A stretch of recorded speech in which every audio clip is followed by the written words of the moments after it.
You've walked past a jar of mayonnaise 1,000 times, grabbed it from the fridge, spread it on a sandwich, thrown the empty one in the trash. It's just there. Background noise in your life. Mundane, boring, the kind of object so ordinary you never think about it at all. But here's what most people never consider. What if someone asked you to diagnose why that jar was leaking? Not fix it, not open it. Just explain, with authority, why mayonnaise was dripping from a sealed jar sitting on a shelf. You'd probably have an answer, right? Most people would. The seal must be broken. Temperature change caused expansion. Manufacturing defect. You'd say something. Anything.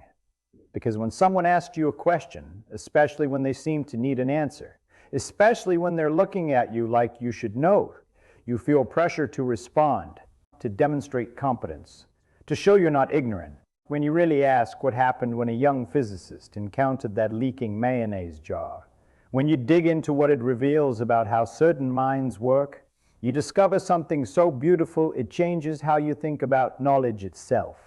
Here's what the moment really was: a window into the difference between knowing and pretending to know, between having an answer and understanding the question. Let me show you what actually happened. You have Feynman, already a physics professor, already accomplished, walking through a department store with a friend.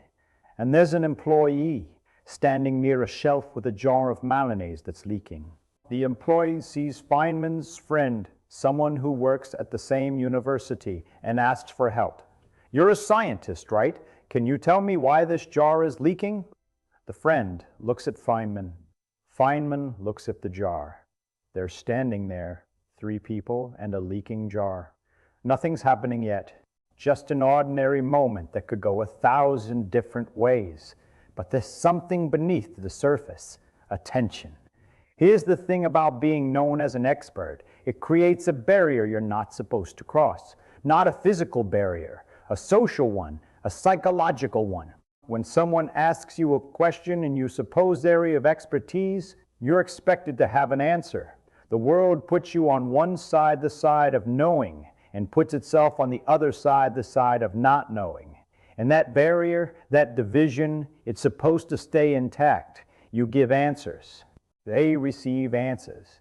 That's the deal. That's how authority works, how credentials work, how the whole system of expertise functions. Every day, thousands of times a day, experts are asked questions. Doctors are asked about symptoms. Engineers are asked about failures. Scientists are asked about phenomena, and they answer. They have to answer, because not answering feels like failure, like admitting incompetence, like breaking the unspoken contract that says you have the degree, you have the title, therefore you have the answer.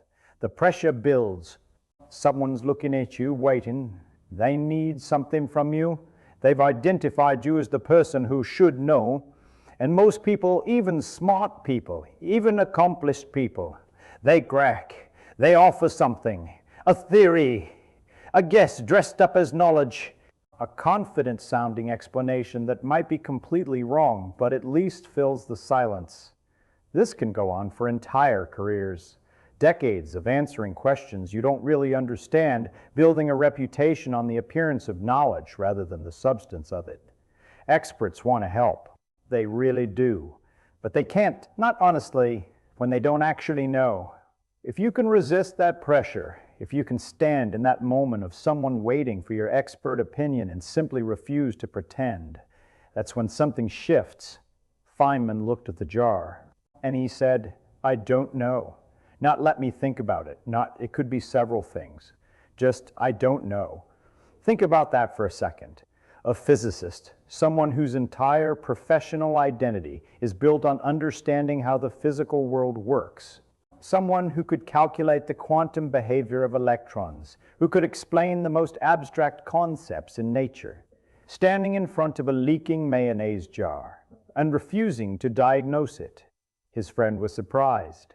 The employee was confused, because that's not how it's supposed to go. The expert is supposed to expert.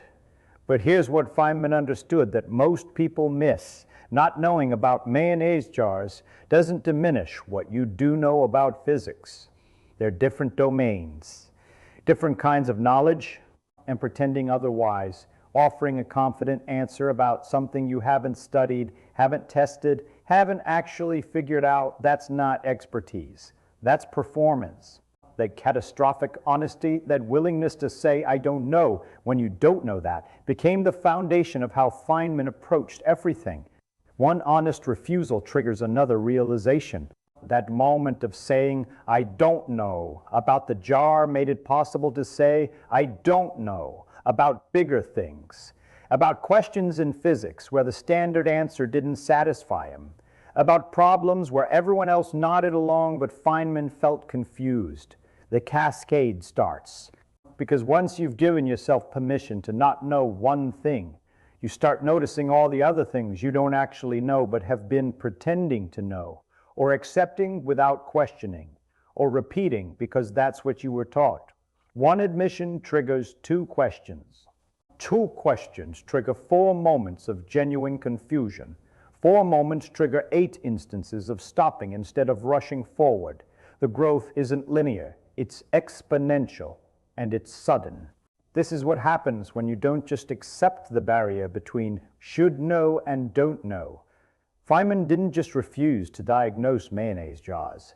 He refused to pretend he understood the conventional explanations in quantum mechanics when they seemed like word games instead of real understanding. He refused to accept textbook answers that didn't connect to physical intuition. He refused to nod along in seminars when the math looked right, but the meaning felt empty. What we see as the Feynman approach, that relentless focus on genuine understanding, that intolerance for bullshit, that willingness to say, I'm confused, even when everyone else seems to follow, it's all rooted in the same mechanism, the same refusal to cross the barrier from knowing into pretending. And then, of course, when you start to think about this, you realize, where did this instinct come from? If Feynman learned to say, I don't know, who taught him that honesty was more valuable than appearance? Everyone knows scientists are trained to always have answers, to defend their expertise, to project confidence. Right? Wrong. Wheeler, yes, the same Wheeler who later named black holes Wheeler, taught Feynman something crucial that most advisors never teach their students. He taught him that confusion is a legitimate state, that I don't understand this yet is a valid response, that the questions you can't answer are more interesting than the questions you can. When Feynman was a graduate student, he'd go to Wheeler with ideas, and sometimes Wheeler would say, I don't know if that works. Let's think about it. Not that's wrong or that's right, just let's think. Let's be genuinely uncertain together. Let's sit in the discomfort of not knowing. The counterintuitive truth that nobody tells you the best teachers don't fill their students with answers. They give them permission to be empty, to say, I'm lost, to admit confusion without shame. Wheeler did this. He created space for Feynman to not know things, to struggle publicly, to fail in front of his advisor without it being a catastrophe. And that space, that permission, became the foundation for everything Feynman later built. Here's what you need to understand about the broader system. Knowledge doesn't flow from experts to non-experts in a simple transfer. It moves through a cycle of genuine confusion, honest admission, actual investigation, and real understanding. Then that understanding gets taught to someone else, who should, if the system works correctly, go through their own cycle of confusion and investigation. But there's a shortcut that breaks everything. The shortcut is pretend. Pretend you understand when you don't. Pretend to have expertise you lack. Pretend your confusion is clarity. And most educational systems, most professional environments, most human interactions, they reward the shortcut. They punish the honest, I don't know. Wheeler taught Feynman that the shortcut destroys knowledge. That when you pretend to understand, you stop actually trying to understand. You freeze your ignorance in place and just decorate it with confident-sounding words. The energy source powering real knowledge isn't authority. It's not credentials or titles or degrees. It's the willingness to remain genuinely uncertain until you actually figure something out. Feynman refusing to diagnose the mayonnaise jar is just stored intellectual honesty, learned from Wheeler, escaping through a moment of social pressure. Every time Feynman said, "I don't know," is, in a very real sense, a recycled Wheeler moment of creating space for confusion. Now here's the question. Why doesn't this happen everywhere? Why do most people, most of the time, offer answers they're not sure about? Here's the thing about human knowledge. Most of it exists in a metastable state. It looks stable. It functions day to day. People act confident. They give advice. They explain things. They present themselves as knowledgeable, and nothing challenges it, like a pencil balanced on its point. Technically unstable, one tiny push, and it falls, but it won't fall on its own. It needs that push. You see this everywhere. The colleague who confidently explains company policy they've never actually read. The parent who gives parenting advice based on one book they skimmed. The friend who has strong opinions about nutrition based on headlines they half remember. Most of the time they get away with it. Nobody checks. Nobody pushes. The metastable state holds. But then, and this is crucial, occasionally, someone asks a follow-up question. A real one, not a polite nod-along question. A genuine, "Wait, how does that actually work?" question. And suddenly the confident explanation collapses. The person backtracks. "Well, I'm not sure about the details. I might be misremembering. Don't quote me on that." The knowledge that seems solid was actually just performance, waiting to fall. You see this in other systems too. Companies that everyone assumes are well run until a crisis reveals complete chaos underneath. Experts who seem authoritative until someone from outside the field asks a basic question they can't answer. Entire fields of study built on assumptions nobody has checked in decades. The metastable stage is everywhere. And what the mayonnaise jar moment revealed was Feynman's refusal to contribute to it. His refusal to be the pencil balanced on its point, looking stable but actually one question away from collapse. You are, in a very real sense, surrounded by metastable knowledge. Things you think you know. Things other people seem to know. Things everyone treats as certain. But how much of it would survive genuine questioning? How much would collapse if someone pushed? Pause here. Actually think about it. Let me show you how the complete cycle is supposed to work. You encounter something you don't understand, a leaking jar, a quantum phenomenon, a pattern in nature, anything. You feel pressure to explain it, maybe from others, maybe from yourself. But instead of offering a quick theory, you stop. You admit, "I don't actually know this." That admission creates space. Space to observe, space to experiment, space to think without the burden of defending a position you already claimed. You investigate, actually investigate, actually investigate. Not looking for confirmation of your first guess, but genuinely trying to figure out what's happening. Sometimes you figure it out, sometimes you don't. But either way, when someone asks you about it later, you know the difference between what you actually understand and what you're just guessing at. Same process. Same fundamental dynamic of honest uncertainty, followed by a genuine investigation. Same chemistry of admitting ignorance before claiming knowledge. But it happens at different speeds. When Feynman worked on quantum electrodynamics, it was years of saying, "I don't understand this," before he understood it. The fast version, the mayonnaise jar moment, lasted seconds. But it's the same reaction, the same refusal to pretend. Nothing is created from nothing. Nothing is destroyed, just transformed. Confusion becomes investigation, becomes understanding, becomes teaching, becomes new confusion. The cycle continues. The slow version is everywhere around you, invisible but inexorable. Every time you genuinely learn something instead of just memorizing it. Every time you admit you're lost instead of nodding along. Every time you resist the pressure to sound smart and choose instead to actually think. That's the same process, just distributed across time in a way that doesn't feel dramatic. Let me get specific about what actually happens at the level of individual interactions. Someone asks you something. your brain immediately generates a response, not necessarily a correct response, just something plausible, something that sounds reasonable. This happens automatically. You can't stop it. Your pattern matching machinery fires up, pulls from everything you've ever heard or read or thought about the topic, and assembles something answer-shaped. And here's where the choice happens. Do you say it? Do you let that auto-generated response come out of your mouth as if it's knowledge?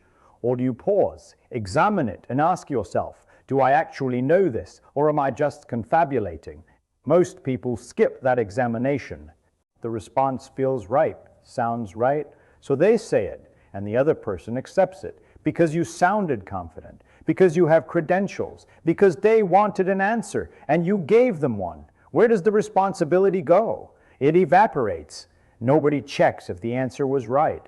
Nobody follows up. The moment passes, but Feynman added that examination step, that pause between the auto-generated response and the actual speaking. And in that pause he asked, is this real knowledge or am I performing knowledge? The visible outcome refusing to diagnose the jar comes from that invisible pause. The missing mass, the part you don't see, is the internal questioning. It's there in how Feynman thought about everything. In his lectures, where he'd stop and say, actually, I'm not explaining this well. In his research, where he'd abandon approaches that other physicists would have pushed through and published anyway. In conversations, where he'd correct himself mid-sentence when he realized he'd said something he wasn't sure about. Different people produce different visible effects from the same principle. Wheeler's version of intellectual honesty produced questions about time symmetry and the nature of particles. Feynman's version produced refusal to diagnose mayonnaise jars and revolutionary approaches to quantum mechanics. Someone else's version might produce careful journalism that admits what isn't known, or teaching that focuses on confusion before clarity, or medicine that says we need more tests instead of guessing. Same principle, same refusal to perform knowledge you don't possess. Different manifestations, different colors of intellectual fire. But here's what you need to understand. This isn't just about accuracy. It's not just about being right versus being wrong. It's about the structure of trust. When you confidently explain something you don't understand, you're breaking a contract you might not even know exists. The contract is, expertise means genuine knowledge, not just the appearance of it. And every time someone breaks that contract, every confident diagnosis of a mayonnaise jar, every authoritative explanation of something they've never studied it, degrades trust in expertise itself. People start assuming everyone is performing, that no one really knows. That confidence is just confidence, unconnected to competence, and then not completely wrong. Think about that. The breakdown of trust in experts, in institutions, in knowledge itself. It doesn't just come from experts being wrong. It comes from experts refusing to admit when they don't know. From the pattern, repeated millions of times, of authority figures offering answers they haven't earned. Here's the deeper question this all leads to. What makes someone capable of saying, I don't know, under pressure? Because it's not just intelligence. Plenty of smart people can't do it. It's not just education. Many highly educated people are the worst offenders, hiding behind credentials to avoid admitting uncertainty. There's something else. Something about how you relate to your own knowledge, whether you see it as a possession to protect or a process to engage in, whether your identity is tied to being right or to figuring things out, whether you can tolerate looking ignorant in front of others. Feynman could. Wheeler taught him he could. But where did Wheeler get it? You could trace that back through his teachers, back through the culture of physics at certain times and certain places, back through personality and circumstance and accident. And that investigation leads somewhere else entirely, into questions about how we teach people to think, what we reward in intellectual life, whether our systems select for genuine understanding or polished performance. That's a different story. But I'll leave you with something to think about. The next time someone asks you something and you feel that automatic response forming, that confident-sounding answer that you're not actually sure about, what are you going to do? Are you going to say it anyway? Or are you going to pause